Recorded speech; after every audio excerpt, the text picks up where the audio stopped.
Hello guys, welcome to daily current affairs channel. तो guys आज हम डिस्कस करेंगे 27 जनवरी 2021 के करंट अफेयर्स। तो गाइस देखते हैं हमारा पहला question. Recently PM interacted with प्रधानमंत्री राष्ट्रीय पुरस्कार अवार्डीज। हाल ही में प्रधानमंत्री जो है हमारे, उन्होंने यहाँ पे प्रधानमंत्री राष्ट्रीय पुरस्कार के जो विजेता थे उनके साथ बातचीत की है। और यहाँ पे आपका दूसरा स्टेटमेंट है वो है the award was instituted by the ministry of women and child development government of India in 1996। ये जो पुरस्कार है इसको 1996 में भारतीय सरकार के महिला और बाल विकास मंत्रालय द्वारा स्थापित किया गया था। ये आपके दो स्टेटमेंट है गाइस। यहाँ पे जो आपके यही चार ऑप्शंस हैं, यहाँ पे आपका जो सही उत्तर है वो है बोथ 1 and 2। ये दोनों ही स्टेटमेंट सही हैं। यहाँ पे आप आर्टिकल भी देख सकते हैं इसके रिगार्डिंग। तो इसमें क्या होता है, the government of India has been conferring the Bal Shakti Puraskar under the Pradhanmantri Rashtriya Bal Puraskar to children with exceptional abilities and outstanding achievements in the field of innovation, sports, arts and culture, social service and bravery. ये पुरस्कार है basically different different abilities होती हैं जो children में उनको दिया जाता है ये। और अंडर द एज ऑफ 18 होते हैं जो स्टूडेंट, जो बच्चे होते हैं उनको दिया जाता है ये पुरस्कार। और प्रधानमंत्री मोदी जी हैं जो इन पुरस्कार विजेताओं के साथ यहाँ पे 25 जनवरी को यहाँ पे 12 बजे वीडियो कॉन्फ्रेंसिंग के थ्रू जुड़ेंगे। और वहाँ पे हमारी union and women child development minister जो स्मृति ईरानी है वो भी वहाँ पे मौजूद रहेंगी। तो इस क्वेश्चन का आपका जो दोनों ही स्टेटमेंट सही हैं। इस क्वेश्चन को अच्छे से पढ़ लीजिएगा। जो स्टेटमेंट टाइप क्वेश्चन है ये प्रीलिम्स में आ सकते हैं। तो चलिए बढ़ते हैं हमारे दूसरे क्वेश्चन की ओर। Recently, SpaceX broke the ISRO's record by launching 143 satellites by Falcon 9। हाल ही में जो है SpaceX जो है यहाँ पे दुनिया के सबसे रिचेस्ट पर्सन बने थे, जो अभी एलोन मस्क की उनकी कंपनी है ये। और इसने अभी 143 सैटेलाइट्स लॉन्च की हैं यहाँ पे फॉल्कन 9 जो एयरक्राफ्ट है उससे। और इन्होंने यहाँ पे इसरो का रिकॉर्ड तोड़ा है। इसरो का पहले रिकॉर्ड था 104 सैटेलाइट उन्होंने एक बार में छोड़ी थी। और इन्होंने यहाँ पे इसरो का रिकॉर्ड तोड़ दिया है। ये आपकी पहली स्टेटमेंट है। दूसरी स्टेटमेंट है आपकी ISRO first chairman was Satish Dhawan. ये आपकी दूसरी स्टेटमेंट है। और ये यहाँ पे ये है गाइस आपके चार ऑप्शंस। यहाँ पे आपका जो सही उत्तर है वो है ओनली 1। यहाँ पे सिर्फ पहली स्टेटमेंट ही सही है। दूसरी स्टेटमेंट जो है इसरो के जो फर्स्ट चेयरमैन थे उनका नाम था यहाँ पे विक्रम साराभाई। और उनकी हम बर्थ तिथि भी मनाते हैं यहाँ पे 12 अगस्त को जो होती है। तो ये वो इसरो के पहले चेयरमैन थे। यहाँ पे आप आर्टिकल भी देख सकते हैं द टाइम्स ऑफ इंडिया में ये आर्टिकल था। Elon Musk led space company SpaceX has launched 143 satellites via one spacecraft on Sunday has there set a new record for deploying most number of spaceships on a single mission। इससे पहले ये record यहाँ पे नाम था इसरो के 104 satellite launch किए थे उन्होंने 2017 में। तो इस क्वेश्चन के आपका पहला स्टेटमेंट सही है। दूसरा स्टेटमेंट में आपके जो इसरो के फर्स्ट चेयरमैन उनका नाम था विक्रम साराभाई। तो बढ़ते हैं गाइस नेक्स्ट क्वेश्चन। गाइस यहाँ पे हमारा नेक्स्ट क्वेश्चन है, Recently, RBI has proposed four-tier structure for tighter regulation of non-banking financial corporation।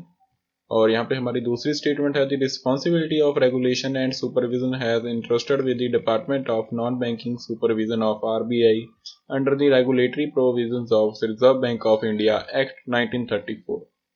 ये गाइज आपकी दो स्टेटमेंट्स हैं। यहाँ पे ये हैं आपके चार ऑप्शंस। यहाँ पे आपका जो सही उत्तर है वो है बोथ 1 and 2। ये दोनों ही स्टेटमेंट सही हैं गाइज।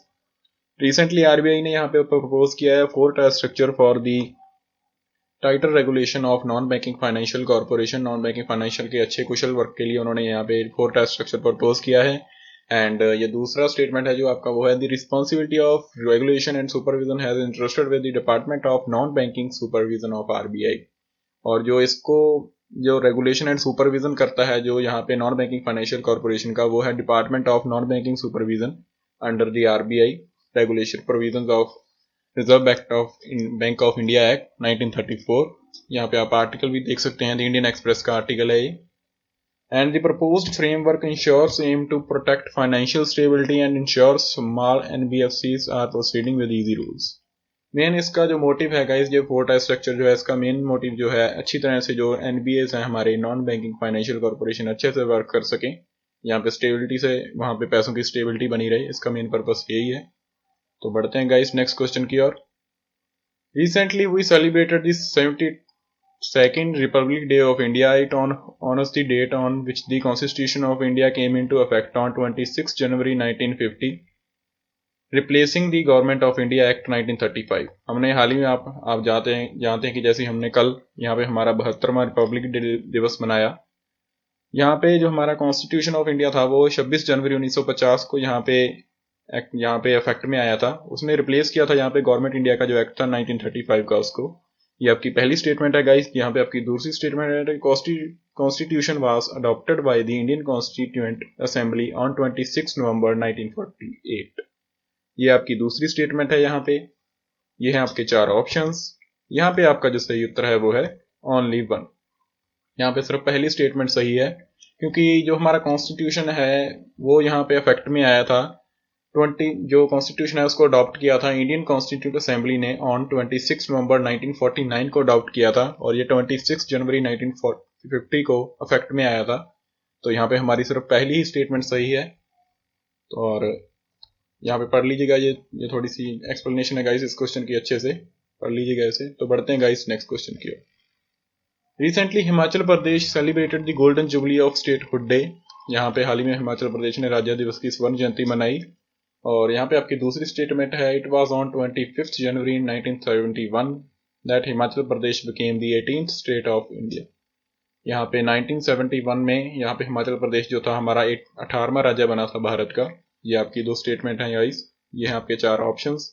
यहाँ पे आपका जो सही उत्तर है वो है बोथ 1 and 2। ये दोनों स्टेटमेंट सही हैं यहाँ पे। The Golden Jubilee celebration of statehood of Himachal Pradesh was organized with great enthusiasm across the state today. The state-level Golden Jubilee function was held at the historic ridge of Shimla, while functions were also organized at all district headquarters to mark the special occasion.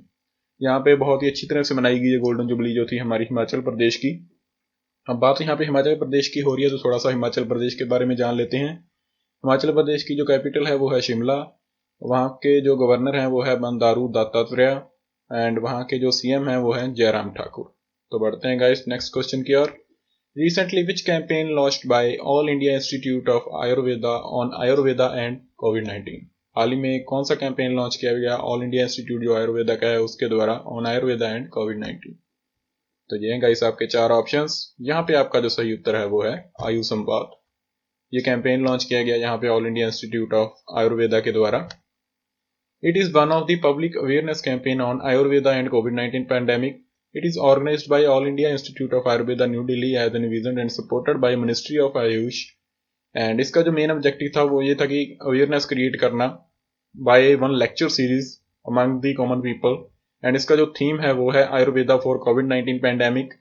And इसमें जो है एक PPT बनाई जाएगी, और जिसका है ये डिलीवरी पीपीटी जो है ये डिलीवर की जाएगी approximately 1 crore target audience through 5 lakh lectures. तो इसका जो मेन मोटिव है वो अवेयरनेस क्रिएट करना अबाउट आयुर्वेदा एंड कोविड-19। तो इस क्वेश्चन का जो आपका आंसर है वो है यहाँ पे आयु संवाद। तो बढ़ते हैं गाइस नेक्स्ट क्वेश्चन की ओर।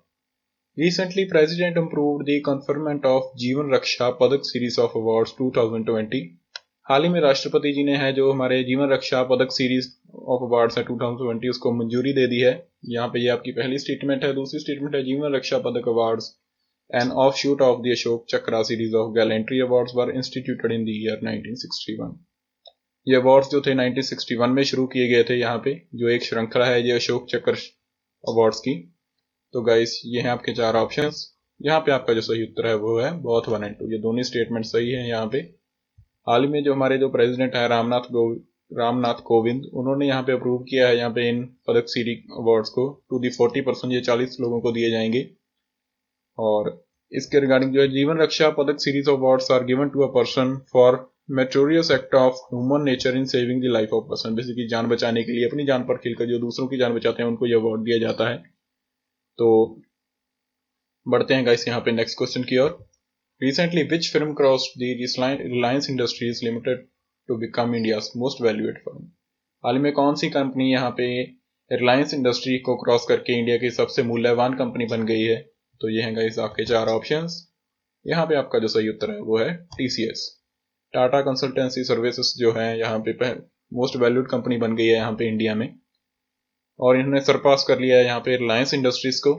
और The Tata Consultancy Services had in March last year also reclaimed the status of country's most valued firm। यहाँ पे लास्ट ईयर मार्च में यहाँ पे इन्होंने एक बार क्लेम किया था जो कंट्री की मोस्ट वैल्यूड फर्म है, और यहाँ पे इन्होंने दूसरी बार जो है यहाँ पे रिलायंस इंडस्ट्रीज को क्रॉस करके यहाँ पे इंडिया की मोस्ट वैल्यूड फर्म बन गई है ये। एंड ये मार्केट कैपिटलाइजेशन जो है जो कंपनीज की है डेली चेंज होती है स्टॉक प्राइजेस के साथ। तो बढ़ते हैं गाइस यहाँ पे नेक्स्ट क्वेश्चन की ओर। Recently national tourism day to be celebrated on which date? National tourism day जो है किस डेट को मनाया गया ये आपको बताना है। तो गाइस ये हैं आपके 4 ऑप्शंस। यहाँ पे आपका जो सही उत्तर है वो है 25 जनवरी। 25 जनवरी को जो है हमारा नेशनल टूरिज्म डे मनाया गया। इसका जो थीम था वो था देखो अपना देश, ये इसका यहाँ पे थीम रहा।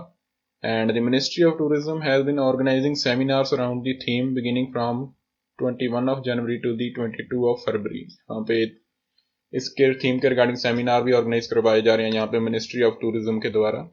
तो पढ़ लीजिएगा इस इन्फॉर्मेशन को गाइस। बढ़ते हैं नेक्स्ट क्वेश्चन की ओर। रिसेंटली स्कीम एक पौधा पोषित बेटी के नाम यहाँ पे लॉन्च इन विच स्टेट? ये एक स्कीम लॉन्च की गई है यहाँ पे लड़कियों के लिए।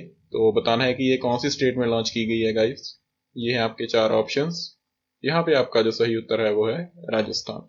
राजस्थान में ये स्कीम रिसेंटली लॉन्च की गई है।